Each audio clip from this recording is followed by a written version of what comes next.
பஞ்சக விளக்கு நீங்கள் பார்த்துருப்பீங்க. நம்ம தர வந்து பார்த்திங்கன்னா 33 ரூபாங்க. 70 ரூபா வரைக்கும் சேல்ஸ் பண்ணலாம். உங்களுக்கு 37 ரூபா வரைக்கும் லாபம். இது பார்த்தீங்கன்னா மேஜிக் கப் பால் சாம்பிராணிங்க. கப்பு ஃபஸ்ட்டு பற்ற வச்சுக்கணும். ஒரு இன்ச்சு பற்ற வச்சுன்னா ஃபுல்லாக பர்னிங் ஆகிக்கும் ஒரு செகண்டில். அடுத்து இந்த பால் சாம்பிராணி கட்டி உள்ள வச்சிங்கன்னா ஸ்மெல் உடனே உங்களுக்கு சாம்பிராணி ஸ்மெல் எடுத்து கொடுக்கும். இதெல்லாம் வந்து பார்த்திங்கன்னா எம்டி கப்புங்க.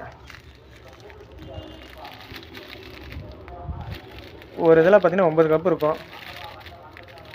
அதாவது ஒரு 1000 பீஸ் எடுக்கணும். எடுத்தால் 1 ரூபாங்க. 500 பீஸ் எடுத்திங்கன்னா 1.5 ரூபாங்க. 100 பீஸாக வேணும்னா 2 ரூபாங்க. இது நம்ம குங்குலி கப்புங்க. ஃபஸ்ட்டு பற்றைக்கும் போது ஸ்மெல் வந்துடுங்க. புகை நல்லா வரும். நேச்சுரல் சாம்பிராணி ஸ்மெல் வருங்க.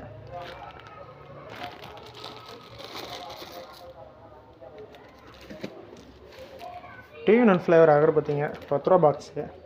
நம்ம குறைஞ்சபட்சம் கொடுக்குற ரேட் வந்து பார்த்திங்கன்னா 68 ரூபாங்க. 120 வரைக்கும் சேல்ஸ் பண்ணிக்கலாம்.